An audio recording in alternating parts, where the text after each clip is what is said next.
Press the live button. Ah, that's why. Beautiful. I'll get you back on screen. Beautiful. I think we are live, which is good. Live. Which is amazing. We look to appear to have a different view of Uncle John. That is what live TV does, all you big legends out there. Let me just get the comment section up. There we go. Pose. That's a good angle for bicep pose. Can everyone see that? Alrighty, people are saying, yeah, two of my favourite dudes right here, absolute legends of YouTube, which is something we'll get to a bit later on. But ladies and gentlemen, welcome to the Ready Bang, the #1 live stream show in the arm wrestling world. I am your host, the Aussie Armwrestler, and of course I am, don't worry about Arm Wars, worry about this. I am your 2019 Melbourne Cup left arm, 80 to 95 kilo, third place getter. The most electrifying trophy in arm wrestling entertainment. This is the trophy everyone wants. But of course, I have got my mate jumping in. He is the OG of live streams. I don't care what anyone says. No one was doing live streams before Uncle John was doing live streams. And only Aussie Armwrestler brings you a different angle of Uncle John. That's what live TV, and when everything goes wrong in Australia, that's what happens. But ladies and gentlemen, welcome my friend, Uncle John. Uncle John, welcome to the show.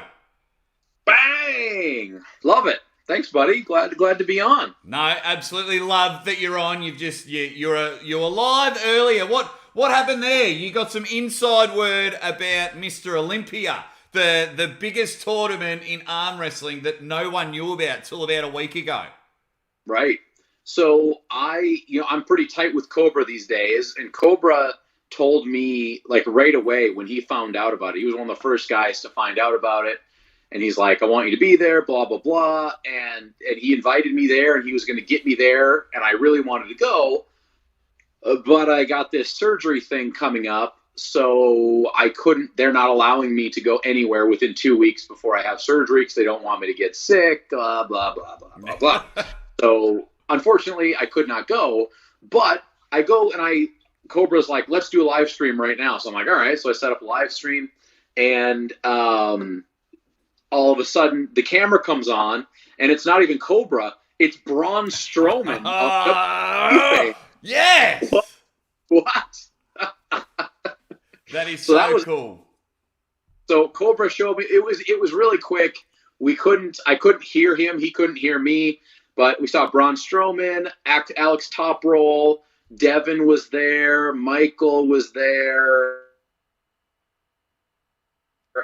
Sarah Bachman was there, all sorts of people. So it's real and it's happening. This is unbelievable. Oh. That's so good that you got to see Braun. I mean, and you got to see all the top stars of arm wrestling as well. That's pretty cool, and that's only going to help Uncle John grow, which I'm very, very excited about. Just quickly jumping in, I think I just saw a super chat. Give me 2 seconds. Yes, Cooper Maxwell, who's everything to the arm wrestling world. He helps out all the channels, and he says maximum effort and ready bang. Just throwing it out there, if they're not the two coolest superhero names or our superhero finishing moves, I don't know what is. Right? I mean, how good would that be? Like, at the end of the show, it's like, we've just knocked off the bad guy, and then I just scream, you calm me down, and then you give that old school 80s like He-Man at the end. And remember, kids, you shouldn't do drugs, and make sure you do the dishes and take out the garbage. Maximum effort, and then end screen. It's the best. That's perfect. And then at the very end, we go back to back, and then you go ready bang, and then we go to credits. End scene. We've just come up. Anyone that is good at comics, can they draw Uncle John and I back-to-back maximum effort, ready bang? Anyone that's comic book style art. So going back, that'd be the best. And I would pay top dollar for that. So get get your spam on and slide into my DMs on that one, please. Now going back to Mr. Olympia, why are we only hearing about it now? I think that this is a Marvin Cohen production, right? So for those that don't know, Marvin Cohen is the guy that did Over the Top. He's a guy that's done multiple big events, and usually they're tied into TV somehow, right? And Marvin's deal is he's had amazing success, like with things like Over the Top, and the ass end has fallen out of things before. If you guys remember, there was that big event. I don't know if it was 2017 or when it was. But there was that huge event. It all fell through, and then they still had a tournament at the end. But I think it was Leonard and Denise that came in and kind of picked up the pieces. So whenever Marvin comes out, there's a lot of, hey, what's the deal? Is this going to be good? Is this going to be bad? Everything that I've heard so far from anyone there, including Cobra, is very positive. Yeah. Sounds like it's happening. They were doing like amateur stuff today, and tomorrow Chance Shaw is going to be live streaming the actual event. So sounds like it's a go. What time's that? I think. What time I'm will not that be? sure. California time, Florida time. So Eastern. So probably like 12 o'clock Eastern. So that would be 5 o'clock. Eastern is 5 o'clock p.m. right now. And what time is it there now? It's 5 o'clock Eastern right now. Cool. I might be able to watch it. Got a birthday party tomorrow. Just quickly before we keep talking about it, two amazing supporters of all the channels. Carolyn Looms with a super chat says, Uncle John, already most anticipated match of 2022. Yeah, I got a hot one. Got a hot one, maybe. Beautiful.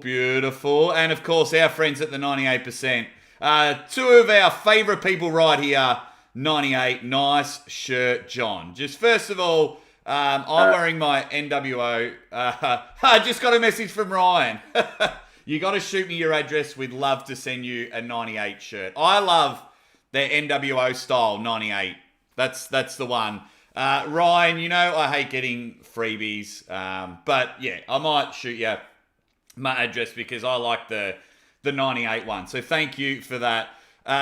Keen. So keen. I quickly saw on your 17 lives this week, you seem to do that whenever I ask you to come on my show, and then you just do a live an hour beforehand. That's cool. Whatever. No hate. Just, felt like I was posing to the camera. Wake up, Uncle John with a chair to the back, and he's like, you're off. Take the shirt off. You're no longer in. No. Cobra. I'll blame Cobra. So, you were saying that you've got surgery. Does that have anything to do with ArmWars? No. Okay. No, it does not. So I've decided I'm not going to I'm letting people know that I'm having surgery, but due to the fact that everything in my life is so public, I've just decided to not make this public. Yeah. And, it's nothing life-threatening. It's nothing huge, but it's just, it's not a big deal, but it is going to keep me out of the gym for probably at least 4 full weeks, and then like real slow start for a second 4 weeks. So like 8 weeks is going to be kind of the recovery time on this. Well, I'm currently going 64 days with the gyms being closed. So if you need tips on how not to work out, I'm your guy. And anyway, we won't go into that. So why with going back to Mr. Olympia, with all the big names are there, Devin, Michael Todd, Cobra, they're all, got their fingers in the pie, whether it's special comments or special appearances and things like that. Yeah. Is it just a safety net why it was only just recently announced because everything was unsure? I don't know, but I got the impression that there was an opportunity that Marvin probably saw, and he's like, boom, let's do it. And he put it together, and, because Marvin has a lot of connections with the TV networks and all that kind of stuff. So I think it was something that the opportunity presented itself, and Marvin's like, hey, I can do arm wrestling. I've been doing arm wrestling for 30 years. Remember Over the Top? I got the whole 9 yards. So I think that's probably what it is. But everybody that I've talked to says it seems legit.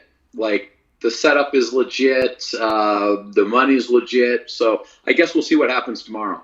Yeah, that'll be, I'm looking forward to it, that's for sure. And look, you're going in the right direction. If you quickly organise an event and on short notice you can get Devon, Monster Michael Todd,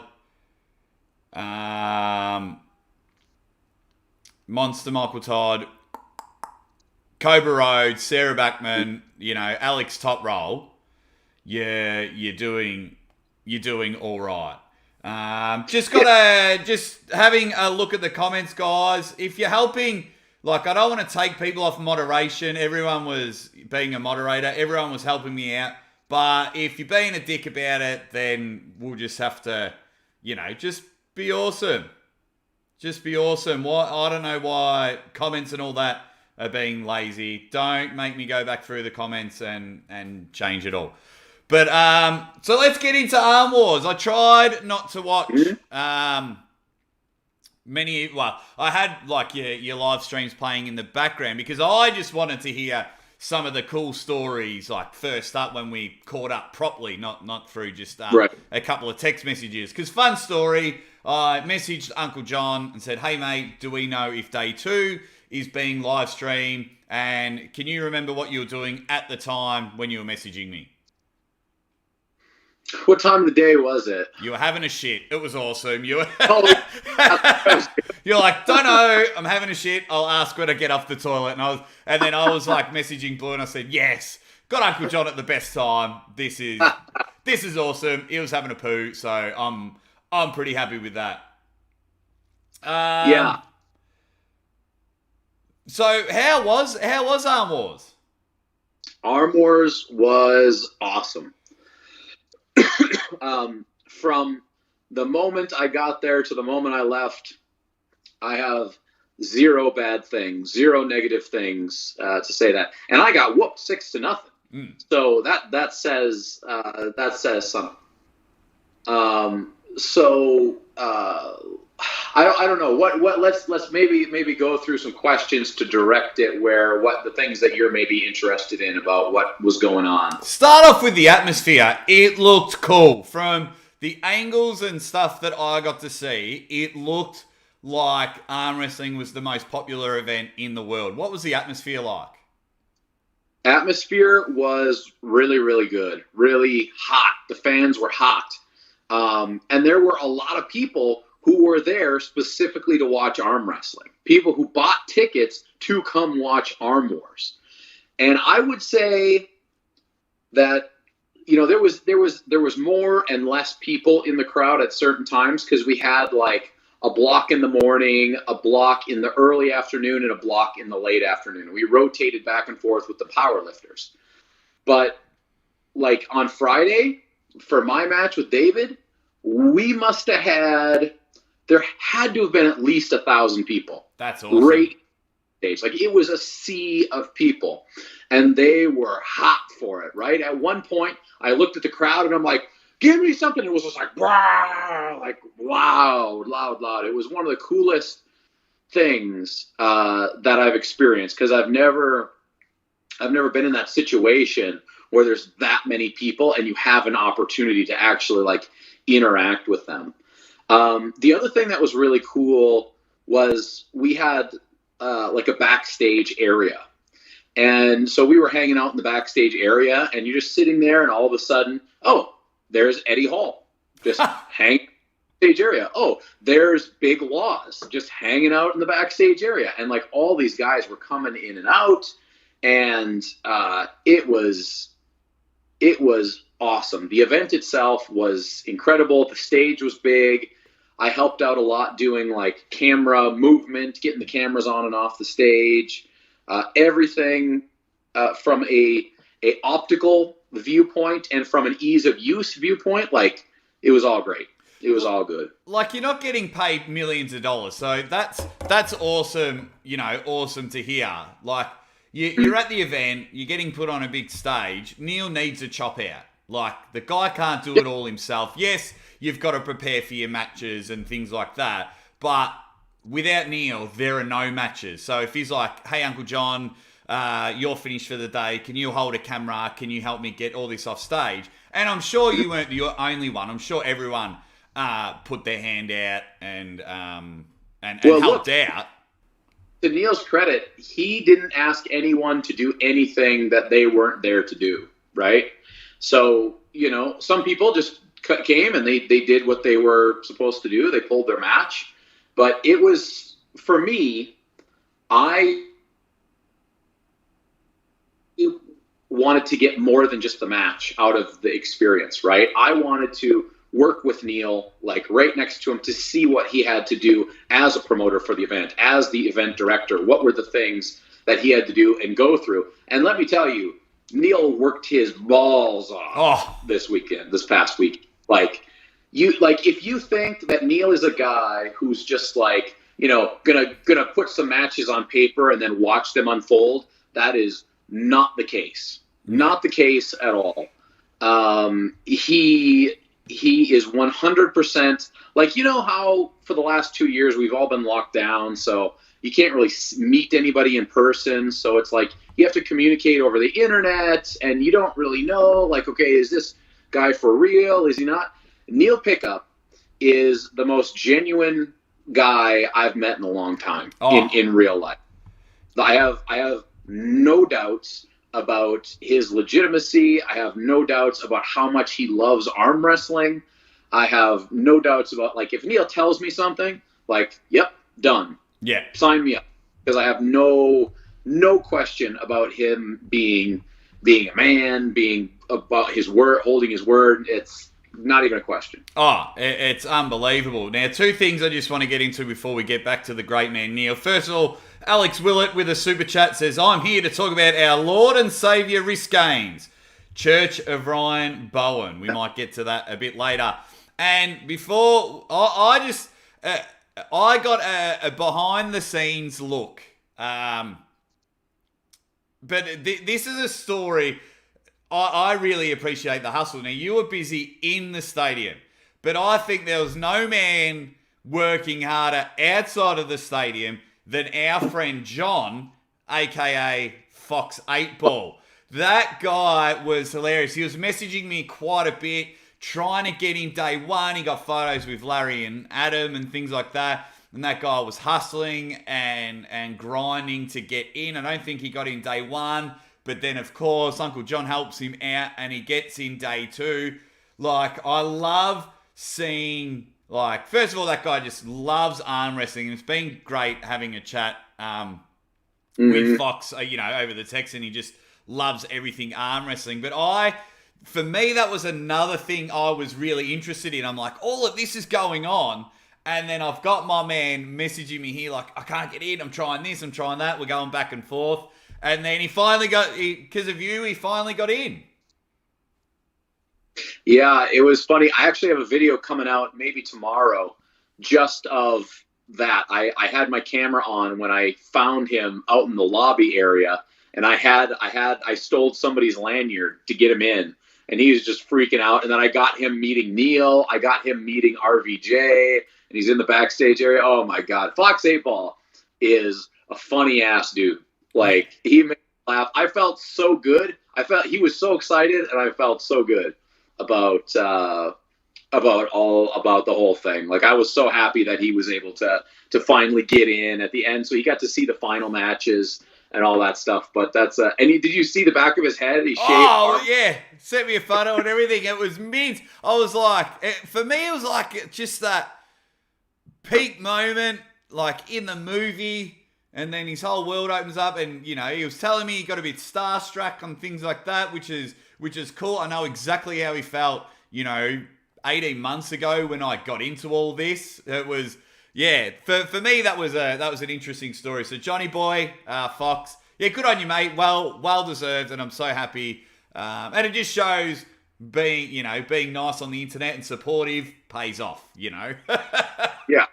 It's, That's it. I mean, and Fox is like eternally positive, right? Yeah. He's always positive, no matter what. And so I wish I could have got him in earlier, but I was glad when we did that he was a. Well, yeah, because things were changing all of last minute. Now, just before we slide into your matches, what was Neil? I mean, I can't see anything different than being strong and like been in before and blah blah blah, but like when people couldn't get there on time, when he had to rearrange matches, when he had to fill in time slots with matches, aka you had a right hand match, what was like Neil like when Mindigus couldn't get there, Ryan Espy had to take I think about 119 planes and jump through hoops just to get there. What was Neil cool, calm, and collective? Like, I'm sure he just sat there and went, oh, well, fuck, how do we attack this? But what was he like? Neil was like this. Stoic. Fuck. That's what Neil was. Like, I'm sure, like, we talked at length about the absolute madness that it was that, like, Mindaugas couldn't come, and then the Bulgarians got hung up, and then Espy got hung up. And it was unclear where Kurdacho was for a little while. But he took it in stride, right? He took it in stride.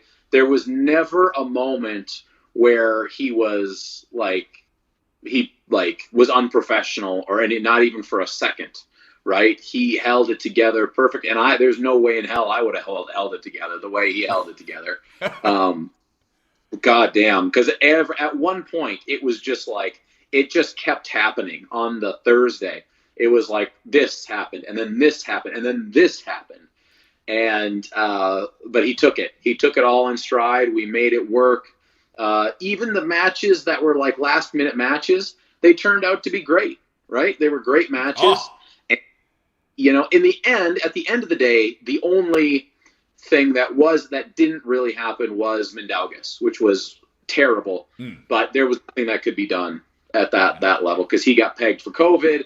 Even if it was wrong or it was a false positive, it wouldn't have mattered because once you're pegged like that, you're not going anywhere. Oh, yeah, absolutely. Get the hazmat suit out. It's ridiculous.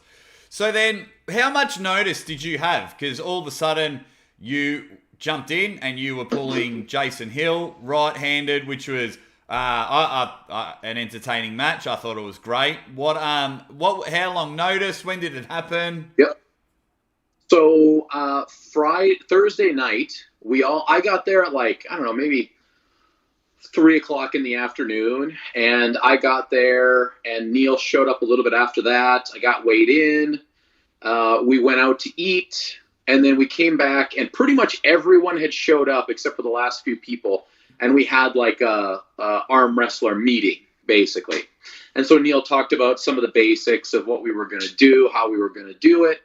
And then he's like, all right, then. There's a couple other extra matches. And Neil kind of mentioned to me before that there was a possibility of doing a right-handed match. I said, I'll pull whoever, whenever. Doesn't matter to me. I just told him my right is not, great. And so he said, Uncle John, you want to have a right-handed match? I said, yep. And then he pointed over to Jason Hill. And Jason Hill is a guy who is kind of like, I think he's been in the sport for maybe 5 years or so. He's a little bit lighter than me. He's about, I think he said he was like 85 kg, and I'm 90. I was 95 kg on the day. Really good hooker. So we had a good clash of styles going on for that match. But we both just found out about it that night before. Yeah, it was awesome, and yeah. So everyone saw the match went 4-1 to Uncle John in a 6-round super match series. I was sitting there and I was commentating, and I was like, ready, bang. Oh, okay, so Uncle John's won 4-1. They're just not going to do the 6th match. And off they went. You shook hands. You went and did what you had to do. Yeah. And then you messaged me a bit later and were laughing like, realised we only pulled 5 rounds. Yeah. I was just like, I won. I'm out of here. Yeah. that's stupid. I should have pulled the last match, and then I should have stood in front of the crowd and, done a whole big thing. But let me tell you what, it's really, really hard to maintain like a logical thought process when you're up there and you're pulling as hard as you possibly can and you're excited, your adrenaline is going. Like I didn't even know what was going on at that point. I just knew I won, and that was what I really wanted out of it. So, I regret nothing. It all good, except for the fact that something happened to my right wrist. You can't really tell. It's not too bad right now, but I don't know what happened, but it's a week later and I can feel stuff moving around in here and down here, and it hurts real bad. So I'm going to give it another week, but I kind of feel like I might have tore something in there. Oh, well, when you go have your surgery, just go, hey, fellas, while you're there, right wrist, give it a bit of a look, bit of a clean up, hey? Have a cheeky squeeze in there. Yeah, slice it open, whatever. Just when I wake up, I want everything fixed. And maybe get some fillers as well in your wrist. So they come out, they're like 15 inches when you're big swollen wrists. That'd be perfect. So the right hand match went according to plan, but the left didn't. The left did not. Didn't. The first thing I've got to ask before we go into detail about the match, is David Bradford as handsome in public as he is on TV? Yes. More so. I was watching Neil's live stream the night before where it was the night before or the morning, you all jumped in, you're all having a laugh. Might have been the night before, and everyone was in there. And then David Bradford come from behind and like hugged you. And I was just like, holy crap. Like, I'm never doing a podcast with this guy because my wife's upstairs and she watches the podcast. So, nah. Is he a cool dude? Is he a good guy? Yeah. David Bradford, I have absolutely nothing negative to say about him. He is a very good arm wrestler. At the end of the day, that was the story. He's just stronger than me. There was a couple other things that I was uncomfortable with that I couldn't quite figure out when it came to the refereeing and just being comfortable in the situation. But at the end of the day, I don't think it would have affected the outcome if I would have gotten things a little bit to go my way a little bit more. David Bradford, like I put it like this, David Bradford came down to 210 pounds, chiseled Adonis, 6'5", right? It did, like, he is rock ass solid. For me, that number is 180 pounds, where I'm chiseled, rock hard, and solid, right? So David being a little bit bigger, him being just in better, bigger shape than I was, that's kind of my assessment of the end result. So, but do I regret anything? Abso-freaking-lutely not. Oh, absolutely. And when we get into the entertainment side of it in just a moment, you mentioned a few things of the refereeing. Now, I don't want you to get stabbed or have your neck ripped out. But what was what was one thing that you just felt a bit uncomfortable? Now, you're not one, and you're not shitting on the refs. Yeah, and let's just make that crystal clear.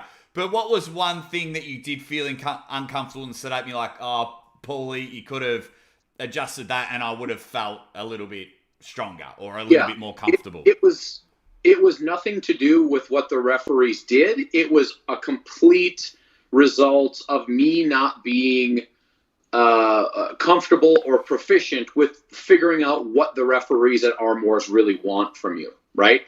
So after round one with David, I knew that the only chance I was going to have was to drag the match out as long as I could and try to wear him out and try to compromise his wrist over time. The problem came in when I was getting warned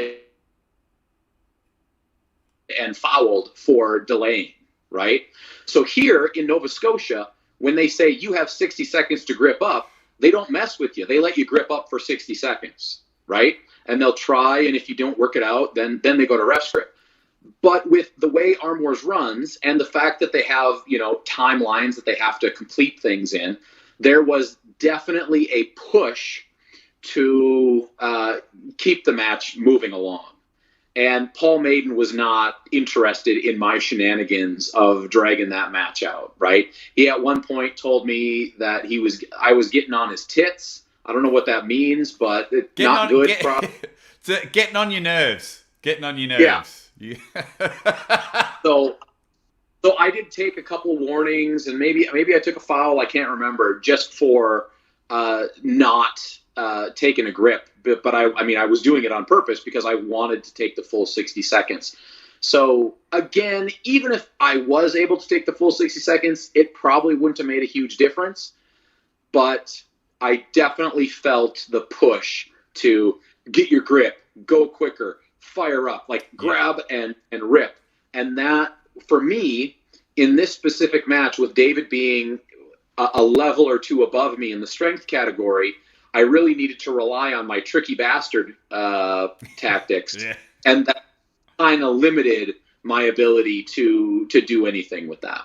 So, look, regardless of the result, didn't go your way, it was still entertaining as hell. And when people, they, put what were your most entertaining matches, yours definitely comes on there because you get it. And I think from our background in the pro wrestling, and we're bringing, both and I, we're, using the terminology, the entertainment, getting guests over, getting ourselves over. I honestly believe, especially the way things are moving in the arm wrestling world, I think it's giving us an advantage. More so you, because you can actually travel everywhere.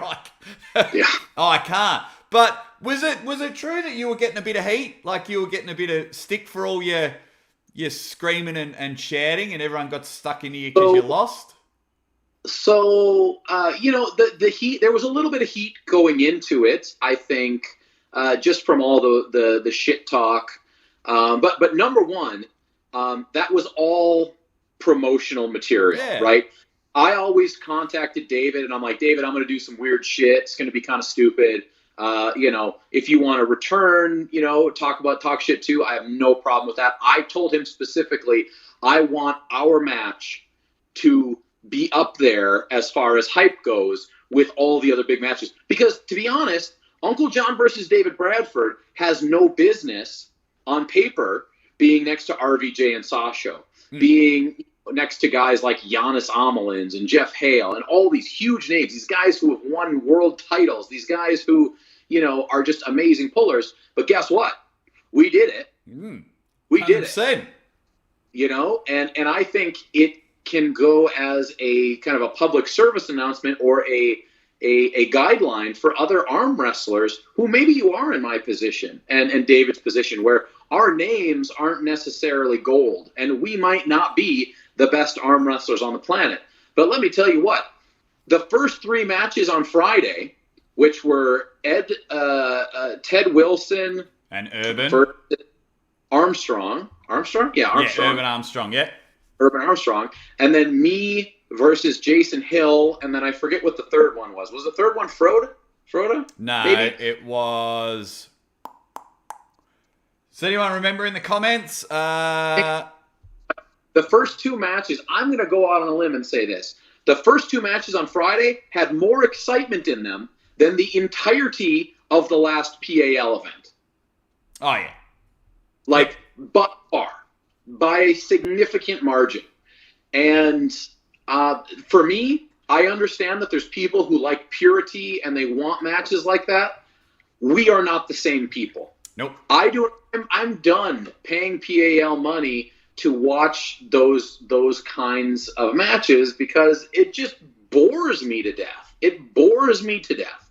I want to see somebody up there who's got passion, who's willing to yell, and even in the face of extreme adversity, when you know you're going to die, you are going to be annihilated. Like when I was in matches 4, 5, and 6, I'm like, this is not good. Now I have to give them something to remember. That's right. then that's what I want to see. I don't want to see this crap where you just give up or you just hang it up because you know you're going to lose, so you just want to get out of there as fast as possible. Like in match 5, I had already lost, and I'm still screaming at the crowd, right? You know, it's like, that's what I want. That's what I need to see. That's what I see as the future of our sport. And that's not to say that just because you have that aspect doesn't mean the matches need to be fixed. It just means you need to have the balls and you need to have the personality in order to sell yourself and make yourself bigger than you actually are. And like, just rolling on for that quickly, Carolyn Looms has helped us out. It was Snap, Crackle, and Popescu versus Bradford on the left was the other match. But and yes, you were down 3-0 and you kept on going. Perfect example for all you arm wrestlers there to make a 6-0 loss entertaining. Think of the movie Braveheart. What is the number one what's the last thing William Wallace screams? Yeah. He screams freedom, and it's the number one or number second quote of the whole movie. You know, there's him on the horse going in the battle, they can take our lives. But then he screams freedom. What happens after that? He knows he's dying. He knows the axe is coming down, but you're just so enthralled. It's like, come on, Willie. Come on, Big Willie. And then, okay, no, he's decapitated. Right. We know he's going to die, but I'm still going for you. So, yeah, when you were down 3-0, and I'm still firing up, it was awesome. Yeah. I mean, my whole perspective on pulling in an event like ArmWars is you have two options. You can win, and if you win, do so gloriously. If you know you're not going to win, you goddamn well better die on that table. Right? And by the time I was done in that match with Bradford, there was nothing left. I had nothing left to give. There was, matches 5 and 6 were optically much better than, 1, 2, and 3. But those were the matches that I think sold the crowd on arm wrestling. And it sold them on what arm wrestling can be and why you should watch arm wrestling. Oh, absolutely. One thing I am a bit annoyed with the arm wrestling community, and I think we can be a bit better in this aspect. I was watching a bit of our friend Ryan Espy. That guy is a good dude, gives his time to anyone. He financially supports the Aussie Armwrestler. We always chat. I don't know why I haven't had him on the show. I just don't know why. So I might do that next week. But he had to go through like American Ninja Warrior obstacle course just to even get there and pull Alex Cadecha, who just popped over, had a relatively smooth ride. Ryan had to jump through hoops that even a bloody circus dog would have got tired, and yet people were calling him fat and unprepared and things like that. Like, you can critique arm wrestlers and say they have a poor performance, but give the respect to our man Ryan for everything that he had to do just to get there to entertain you.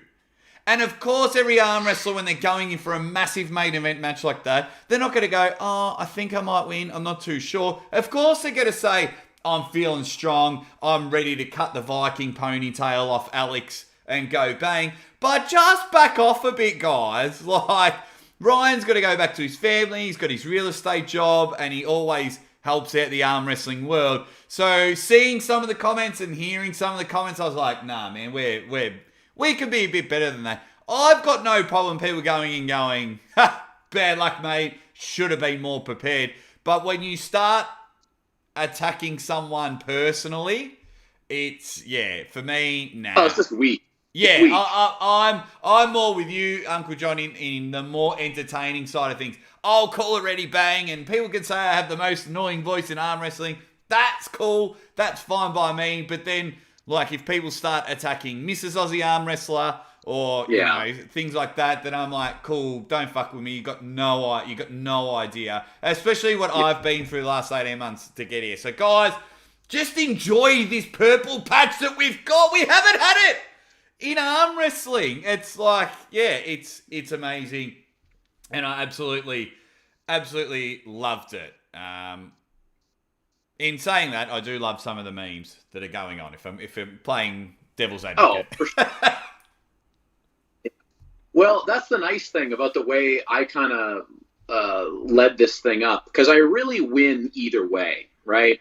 So the people that were supporting me, all those people are still supporting me, and I'm just massively grateful, because I think they really understood what I was trying to do, and they understand the value of the entertainment. And, you know, even though I lost, I still was able to give everyone something to watch, something to feel, something to hope for.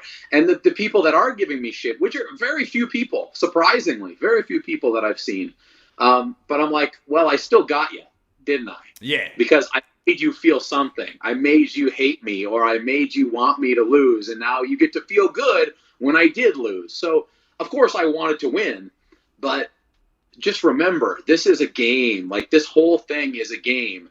And I want to make it so it just is exciting for someone at all points in time. Yeah. Oh, absolutely. And you've done a very, very good thing. Now, speaking of drama and YouTube drama and whatnot, we won't go too much into it. Yep. But did I hear correctly that you might have mended some fences, or at least got on some talking terms with RVJ? Did I see that correctly? That you guys had a bit of a chat? Yeah.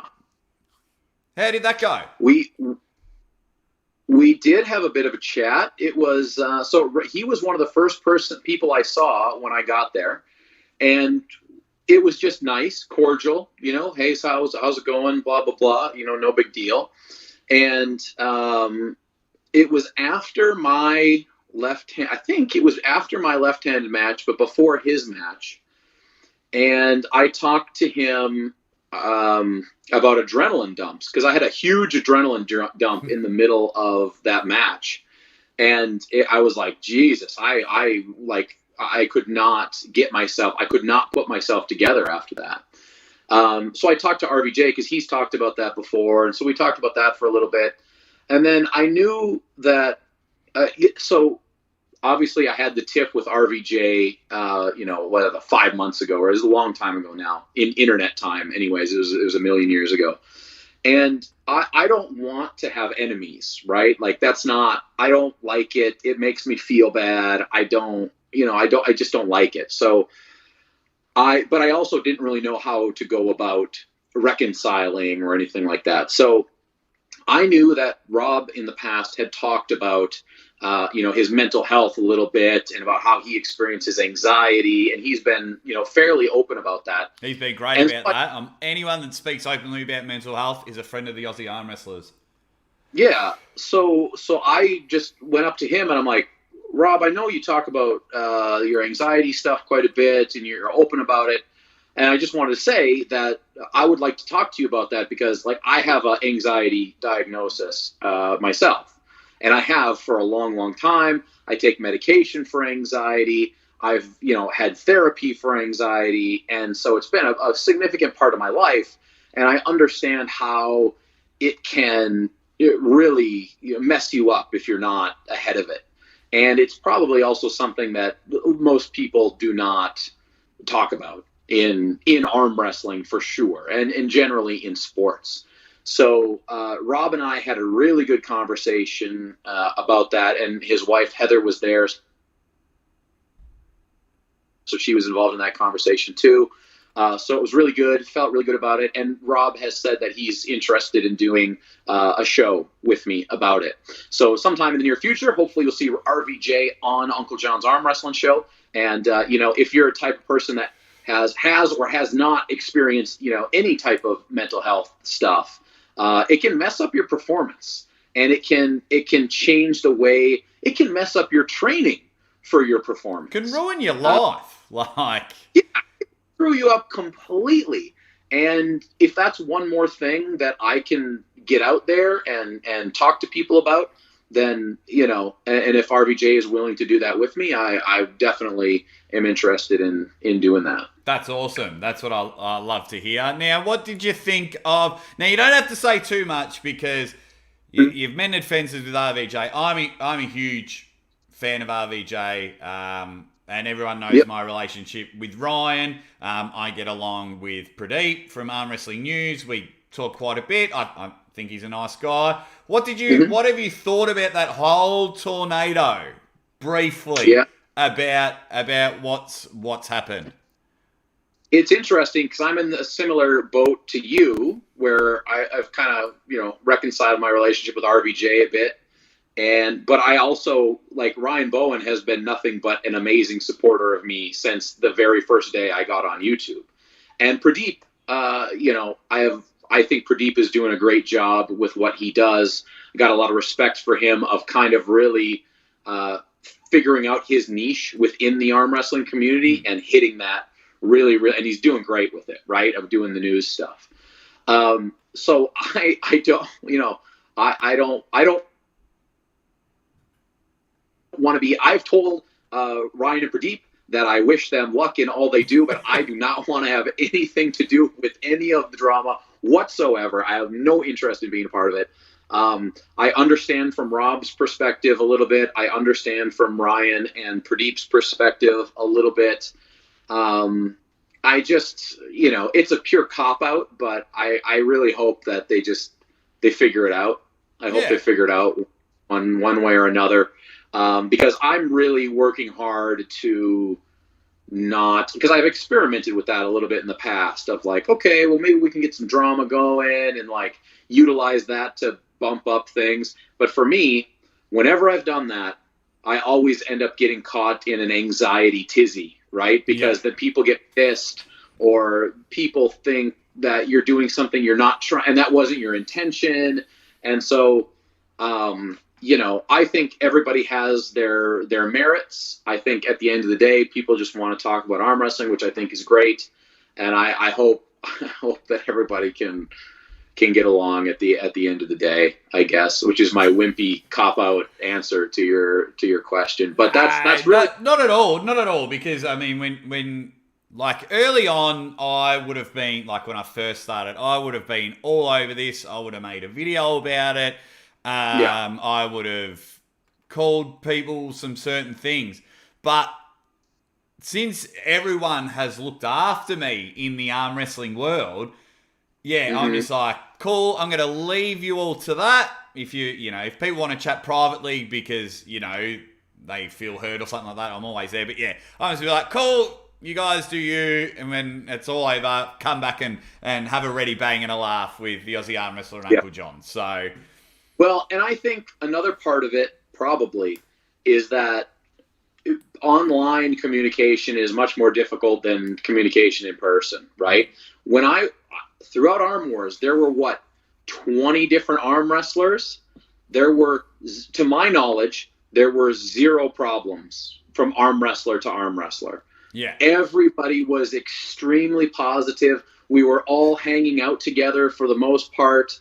I have 0 negative things to say about any of the arm wrestlers that were there. They were all top-notch, great guys, like willing to talk with you, shoot a video with you, go out to eat, no problem, no questions. Awesome. Yeah, beautiful. Which then leads me into comment of the week. Speaking of arm wrestlers, I've taken this a bit. You've been going through all the Facebook pages and things like that. So I thought that's a cool idea. I'm obviously not going to steal it, but I'm going to take whoever makes a silly comment or a fun comment on one of my videos or anything. Usually I put the picture on the screen, but haven't been able to do that. So my comment of the week, and we'll get into comments and all that, comes from 350 Mac. Now, I did a small video. It said, it was titled, John Brzenk calls out everyone. Because he made a video and he called out 4 arm wrestlers that he'd love to pull. So, instead of listing every single arm wrestler. And someone comments, no, he didn't. Most of it was joking around, having fun. Stop fishing for views and likes. And I had a couple of other comments about clickbait and things like that. The video went for 21 seconds. Now, if I can give you 21 seconds of your life back, amazing. But which then gets me into it. And obviously, Uncle John, you know, you and I, we can pretty much say we are YouTubers. That's the way we do. We've been able to generate a tiny income. And of course, we would love for that income to grow. So the first thing I want to ask is, what's your thought on clickbaity titles or clickbaity thumbnails? Because believe it or not, ladies and gentlemen, what Uncle John and I want is for 1 million people to subscribe and 1 million people to watch every single one of our videos. So we need you to come over and stay at our channel. So if people are going to get a little bit annoyed over a 21-second video, come on, friends. Come on, help us out here. Well, so my perspective on that is, if that's what you're complaining about in your life, you are probably fairly worthless. Look, every single bit of media that exists is using clickbait one way or another. Whether it's a very overt clickbait, like, you won't believe these 10 mysterious facts or whatever, right? That's like ultra clickbait. Yeah. Versus, something that's just a little bit, like fantastic about it, right? So John Brzenk makes these things and kind of sort of calls these people out. Well, what the hell? Like, what are you going to do? John Brzenk kind of calls people out? Like, is that what you're going to put on it? No, of course not. Like, he kind of calls out Zolev. He kind of calls out Dimitri. It's it makes me laugh, and I think if your video's under 2 minutes, I think you can clickbait the shit out of anyone. I think you can do the most obscure thing. I mean, because if it's too clickbaity, people aren't going to come back. So, and we're understanding that. But I reckon if it's under 2 minutes, you could have a video of you eating an apple, and it's like, Aussie Armwrestler pushes his wife over, and then it's just you eating an apple, and if you get your 50,000 views, beautiful, because it's under 2 minutes. But yeah, it's very, very interesting. Look, if you're the type of person that gets upset because you got fooled into watching a 20-second video that wasn't exactly what you expected, get out of here. Like, get out and don't come back. Unsubscribe to my channel. I don't want you on my channel because you are not a serious human. You are a terrible human who can't take anything seriously. I would highly recommend you get a job and move out of your parents' basement, because the best thing you can do to get hard in your life is to make a comment about the clickbait in the first place. If that's the highest achievement that you can get to get yourself worked up in the evening, then you've got much bigger problems, right? Yeah. No time. I have no time for it whatsoever. Oh, absolutely. And apologies to everyone. The chat has just been going awesome, and I haven't been able to get in there, and I will a little bit later, but unfortunately when Uncle John and I catch up, we just won't shut up and talking. So thank you to everyone that has been hanging out. I saw Jamie Sheldon in the house. Little NatFit, natfit.ca, everybody. I'm a sponsored athlete. Big thanks to natfit.ca for supporting me on my way to ArmWars and making me big. Absolutely. Go and support everything Jamie Sheldon. I mean, everyone in the chat, go and support all of each other, because you guys have been nothing but awesome to Uncle John and myself, which you've got no idea how grateful I am for it all, and it probably saves my marriage as well, because when Mrs. Aussie Armwrestler's like, oh, you got a few dollars, and a few people watching your live stream, when we could be having a Saturday morning picnic, and Mrs. Aussie Armwrestler allows me to sit and have a chat to my friend Uncle John on the other side of the world. Well, right? Yeah. So going back to YouTube, you and I are very lucky. We're in a rare sport where the community allows each other to crop, share, edit footage. You know what I mean? Yep. Like, people have reshared some of my commentary videos. I've commentated some of your super matches and either chucked it on YouTube or my Instagram and things like that. Neil Pickup has been phenomenal with ArmWars. WAL let me commentate their matches and so on.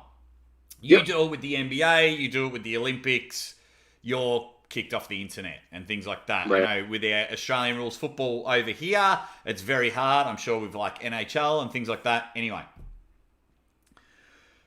what, in your opinion, would be the... now, I don't want to go into the... Anyway, what is your opinion of event to personal video time frame? Yeah. I like to wait, and it does nothing for my channel, but I like to wait at least 3 or 4 days. So obviously I do the live commentary, and then I'm like, oh man, I really want to eat up Uncle John Jason Hill. I really want to eat up Uncle John David Bradford and redo the calling. But yeah, I am happy to wait for that. What do you think? Yeah, beforehand. So I think it really has to do with, case by basis for me personally. Now, I know when it comes to, just the actual law, as long as you are transforming that content and not just ripping that content off, legally, you should be able to do it. But YouTube doesn't even care about what's legal and what's not. They'll just tell you what to do based on who's got the most money and who's paying them the most to do that. So for me, I always just go to the person, right? I always just go to, like for Neil, I knew what the deal was right away. Neil was like, I want you to film as much as you can. Anything backstage, anywhere you go, do lives with the guys. The only thing I ask is you don't film the matches. And I thought, well, that makes sense, because the way you're going to get your money back out of this event is through putting the matches online, right? Now, somewhere along the line, I think that message got lost with a few people, and it got, there was a lot of stuff that got put up right away, which I think did harm the bottom line for Neil with the ArmWars videos. Now, where is that at? For me, it's just about my personal sense of ethics and morality, and the fact that Neil is my friend, and I would never in a million years dream of trying to, screw him out of anything for any reason, because Neil has been great. Like you said, like I asked Neil, I came up and, I was like, when I first started, I'm like, Neil, I'd really like to go back and talk about some ArmWars matches. Is that okay? And he said, yes, please do. Please use all the ArmWars matches and go in and do that. So incredibly generous guy. And then for him to just ask, one time, like, hey, don't put these videos up. And then they did get put up. That was frustrating. Yeah. So my recommendation to anyone is just ask. Just ask, right? I know it's tempting. It's tempting to like get that footage right away and be the first one and then get your couple thousand views or whatever it is. But it's just not worth it. It's not worth it. It's not worth it for arm wrestling, and it sucks. And I don't know. Yeah, it's a very obviously a case by case. It's very interesting. Like I like to do a what went down, but I will plaster all over it. Spoilers. So, so people don't miss out on the results of the matches. But it's and as you know, as a content creator, it's very tempting to just quickly do a video so you get on the views and things like that. But for me, I'm a long-term player in in this, and I just wanted your opinion. I'm not hanging shit on anyone. I just wanted to know, because I don't want to burn any bridges, because when you're on the other side of the world and you don't have access to much and people enjoy what you do, the last thing I need is to be cut off. And Uncle John, you know, you might, I don't want to get a message from you saying, oh, hey mate, we've got this event coming up. I don't want, otherwise I'll hit you with a copyright infringement. I don't want you, you know, that's the last thing I definitely want. So yeah, it was, just wanted to get your take on it all, because it's quite, it's quite an interesting. I'll say this. I think it's going to be an interesting episode on the Fix on Sunday, or whenever they do the next Fix episode. I think it will be very, very interesting. No, it'd be good. It'd be good to have the chat. I mean, they're all good guys, and the one thing I love, and it's no disrespect. I mean, I've got Mrs. Aussie Armwrestler just walking right past, but it's no disrespect to women. But what I love about being a man is if when people have beef, Uncle John, you could just message me and go, dude, that's not right. And I'll be like, oh, sorry, man. And then that's it. And then 10 minutes later, we're talking wrestling, we're cracking beers, and that's the one thing I do enjoy about being a man. Sorry, Mrs. Aussie Armwrestler. Nah, it's true. Girls are shit. Hey, so speaking of this, we've got an interesting example in the chat right now. Let me bring this up, because you're a part of this too. So Dylan Dooley at Twitter, yep, right? He's talking about how he was upset that he got blocked by Mazel from my channel, and that he still likes me. But Dylan, let's be honest, I got messages from people saying that you went on their channels and were shitting all over me in their comments. You were so upset that you went to other people's channels to start shitting on me, bro. Yeah. Bro. Oh, yeah, that name sounds familiar, actually. Yeah, didn't he shit on me in some of your videos? I think he has. But that's what I mean. Yeah, just go and have a chat with Uncle John. Uncle John's pretty. I mean, it's good that you're supporting all the channels. What was it, Dylan on Twitter? Yeah. But yeah, just have a chat. Go, hey man, why am I getting blocked? You know. Look, I'm very reasonable. I'm a very reasonable human. I trust Mazel. Mazel is the chat lord. So if he rarely will he take action to like completely boot you. Yeah. So I trust his in the moment decisions, but like just feel free, like message me on Facebook or Instagram or whatever afterwards and tell me what happened, and then like I'll feel free to do that. So yeah, maybe. So now he says, you called my comment stupid when you saw Ben. I couldn't have done that, Dylan, because I never saw your comments. So I likely said, oh, well, if Dylan got banned, he probably had stupid comments. But if you're, and plus, it's your channel. Say what you want. And if you lose a supporter like Dylan, you lose a supporter. Like, you can do what you want on your channel. I have 1,000 moderators because I did a live stream with some of my Aussie mates, Mario and Andy from the Mario and Andy show, and I got bombarded with trolls, dropping N-words, saying some people of the LBG community should go nick them and things like that. So that's why if you look on my channel, I've got 1,000 moderators because I got bombarded. Quickly, Adam with a super chat. He says, if you steal someone's video in Australia, I think legally you have to flip the footage upside down. Unless you're a ginger. Yes, because our toilets flush the right way. Your guys do it backwards. So, my man, Armwrestling Gamer says, Mrs. Aussie is awesome. Yes, she is. Yes, she is. Carolyn Looms again. Carolyn, is it Loom or Loomis? Please let me know. I've been going back and forth. It's the Levin Levon problem. Looms or Loomis? I don't know. We'll never know. There you go. Tell me how to pronounce it, Carolyn. But she says, Uncle John, what did Mrs. Uncle John think of your ArmWars exploits? Did she regret not going and to Scotland? P.S. Dylan, calm down. Thank you, Carolyn.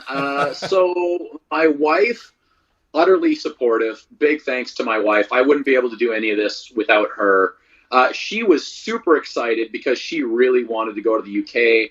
She has friends over there. She's got friends in Scotland. So we were planning on her coming with, and then we were going to stay for like an extra 5 or 6 days and do a whole bunch of just a vacation thing. The problem was that the COVID test costs are out of control. Like I spent probably $600 to $800, $600 for sure, on COVID tests because you got to take one before you leave.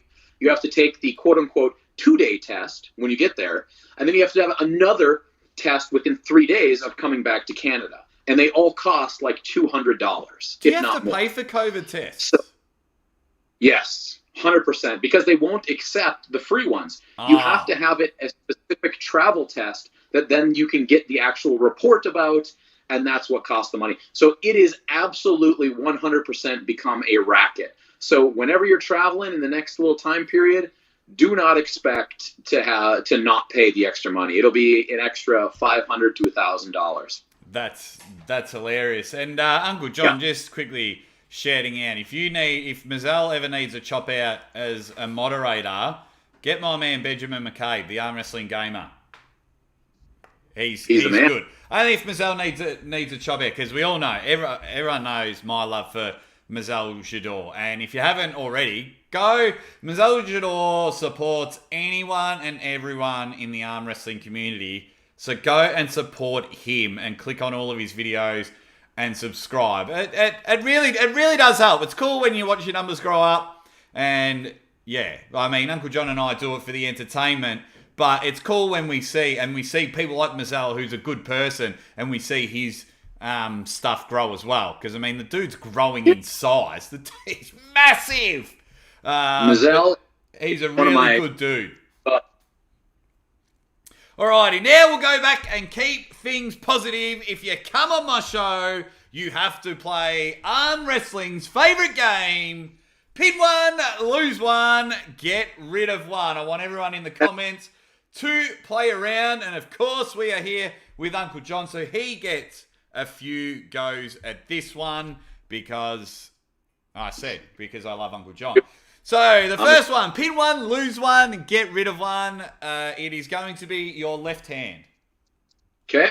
This one. All right. And I'm just plucking people out of ArmWars. So, we've got one of the most entertaining people in Supermatch history, the Norwegian Ninja, Frode Haugland. We've got the person that should always turn up as Dr. Evil to any Halloween party, our good friend, Rolly Ray, Coach Ray. Yep. And then, of course, we've got, he's probably climbed into my top 3 most handsome arm wrestlers in the world, David Bradford. Oh, God. So, pin one, lose one. And tell someone you're going to be an arm wrestling moderator and got a 12-month ban.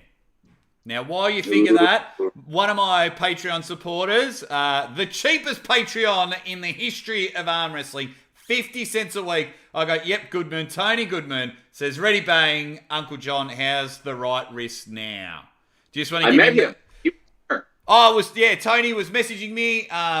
Unfortunately, my merch didn't get to him in time, but Tony's a huge supporter, and people like him and Fox and Carolyn and that, and anyone in the arm wrestling community, I can't wait to have a beer with everyone. Tony, we did get an update on his right wrist, but we'll get to that in a minute so Uncle John can play the game. All right. I think I got it. I mean, I already lost to Bradford, but... all right. So I know who I would want to win against. I would want to win against Frode. Because if I can beat Frode, it is impossible for Frode to have a bad match. I've never seen him have a match that wasn't balls to the wall. So if I can ever get to a level where I can be competitive and win against Frode Haugland, that means I'm like where I need to be. That I would be so thrilled if I could get to a point where I could go to ArmWars and Neil is like, we want to put you against Froda, because I know that means Neil has an extreme confidence in me to put on a good match, and that I am, competitive at that level. I've got since meeting Froda, super nice guy. I have an incredible amount of respect for him. Incredible amount of respect. Who would I lose to? Coach Ray. Coach Ray, really, really, really strong. Coach Ray is a really, really good arm wrestler. And I always knew that, but it got confirmed for me how good he is this weekend, right? I never even gripped up with him, but I could just see what he was doing. I see how he works. I would like the opportunity to pull Coach Ray. I would be happy to go there. I would pull him right now. I'm not there right now, but he's definitely someone who in the future I would like to get to a point where I could have a good match with Coach Ray. So I'd be happy to pull him right now, and if win or lose, I would be happy to learn from Coach Ray, because I got a massive amount of respect for him and all the Latvians, to tell you the truth. Those guys were awesome. Thanks. Super awesome. And David Bradford, look. Salty, Uncle John, salty! You've come on the show and cracked it. You've gone, well, if David Bradford's going to beat me, then no, he's not allowed to pull ever again. You've cracked it. Ho, ho, ho! So, here's the logic. David Bradford is the guy that I don't need to pull again. I don't need to. I see David as someone who has a ton of potential, and I don't see him getting smaller. I see him getting bigger and bigger and bigger, and that's not what I'm going for right now, right? I'm going down. I'm going to be in the 180s. I could see him at some point pulling at like 242. I think he could get there if he decides to go, into the darkness a little bit and really grow at an exponential rate. I think he could do that. I think he proved, quite convincingly that he is the stronger man between the two of us at this point. And if he goes up in weight, there's no way I'm going to catch up to him if he just keeps going up in weight and maintains how much of a absolute rock solid physique he has. It's just not going to happen. So I would boot him because I don't need him for anything anymore. I think the Bradford story is over at this point, unless he decides he wants to come back down and live under 200 pounds. Then maybe in the future, if I have a couple more years to train and we get a little closer, then I'd be happy to pull him again. But at this point, I think the story there is pretty much over. That's all right. I'm just going to put subtitles there, and it's just going to have Uncle John is lying. He's just being salty. He lost left hand. And then we can get some clickbait and stuff happening. No, that's good. And then we'll go again. It's going to be the right hand, and you are going to take on some of your YouTube compatriots, whatever the word is. You've got your man that you go on every single week with on Arm TV, Gary, the intergender champion of the world, Roberts. Yeah. You've got a man that we are both developing a relationship with, but yet to see him on the table. We have Pradeep from Arm Wrestling News. Oh, yes. And then your third one just might have the most sought-after trophy in arm wrestling history. I've had world champions come after this, and I get challenged at least 3 times a week in my DMs. You've got the Aussie Armwrestler. So you've got to pin one, you've got to lose one, and you've got to tell one of us, get off YouTube for 12 months. This is horrible, by the way, because I got to lose to one of you guys. All right. Okay. Let's think this through. I would get rid of, can Gary still be online? No. Is it? No. Oh, he can't be online? Not only are you getting rid of us, but you are radio silencing us, blacking us out, a media blackout. That's terrible. That's terrible. Okay. I would beat you because I'm taking that trophy. I'm taking the trophy. That's who I would win. I would win against you. Oh, my God. This is a nightmare beyond all nightmares. That's why I love the game. That's why it's arm wrestling's favorite game. I would have to, because Gary puts me on his channel. And then when I go on Gary's channel, I make some money and I get more subscribers and whatnot because he's got a much bigger channel than I do. So I'd have to lose to Gary. As much as that would pain me, and as much as I would question my entire career in arm wrestling, I would have to lose to Gary because I can't lose him for 12 months. Wow. And I would have to get rid of Pradeep. I don't want to get rid of Pradeep. I'm cutting that bit out. No, it's just Uncle John bands. No. So I'll get rid of Pradeep. And then I will steal his format. It's a really good format. I'll just step in there and take it over while he's on his 12-month sabbatical.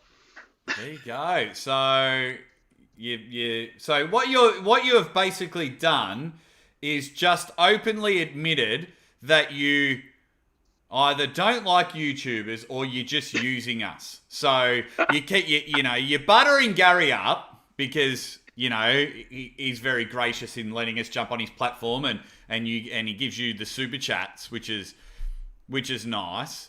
And then you're pitting me because you feel it can further you by taking the most sorted arm wrestling trophy in the history of sports entertainment. And then you're getting rid of Pradeep so you can steal his content and subscribers and his format. We have seen a dark side of Uncle John that I don't know I can comprehend. I know you're a bad man on the table, and I thought we got along off the table, and you have just exploded the arm wrestling world. Well, let me tell you this, brother. At the end of the day, I know here's the other thing. I have to win against you because I can't lose against you, but I know that we would be able to do business, right? Leading up to that match, we would do business. I don't believe for a second that Gary and Pradeep would be able to do what we would be able to do in a promotional sense for a potential match. Could you imagine, and I'm not sure if many of our viewers have seen WrestleMania 5, but we could legit do a year-long WrestleMania 5, Uncle Maniacs Explode, and then our back-to-back comic book photo. Actually, you turn your back. Go. Yeah. Look at that. That's me next buddy thumbnail. Look at that. So then, like that. And then suddenly all you have to do is the jagged lines in between. Yeah, the promo videos of you and I going head to head would be hilarious. They would be so good. But that's yeah. So all right, geez, I didn't realize how long we've been going for and everyone's been awesome. So I am just going to run through a whole heap of matches. Don't think about it. Yep. Tell me who you think is going to win. Actually, Nashville Arm Wrestling. They've been good supporters of all the channels. Go check them out. With the super chat, it says, Macho Uncle John, cut a promo right now. All right. Because I remember early on in the days, you and Gary Roberts made me cut a Hulk Hogan promo on the channel. Yeah. All right, here we go. Here's the post ArmWars promo. You may have seen ArmWars this weekend, and you may have seen what you thought was Uncle John losing 6-0. But let me tell you something. I did not leave England without leaving my mark. And let me tell you where I left that mark. Right on the cheek of that Queen Elizabeth. And once I was done planting that kiss, you know what? She knighted me. And guess whose sword she used? It wasn't the one from the closet, if you know what I mean. maximum effort, bang! And ladies and gentlemen, that is how you cut a promo. That's how you cut a promo. It's nice and interesting, and he's just decimated the Queen. She's garbage. Wouldn't even know how to handle it. It's I love it. I cut arm wrestling promos all day, and I'm trying to contact an old promoter to see if I can upload some of my old wrestling matches on my channel so we can all have a look. Alrighty, quickly, with some upcoming matches coming up. Corey Rest, Todd Hutchings. All right. I'm very... Oh, is this supposed to be, like, quick rapid fire? That's right. Todd Hutchings. She hit yourself in the head. Justin Bishop, Bill Hodgson. Bishop. John Brzenk, Paul Lynn. John Brzenk. The four-way battle. Have you seen that? It's Alisa, Sinks, Jason Merlo. Who's the fourth? Oh, I had the photo somewhere. Either way, it doesn't really matter. I'm going to stick by my guy, Jason Merlo. I thought you were going to say that. And then Gary Roberts, Ryan Grondon. I'm going to go with Gary. But I love that match. I love that match a lot.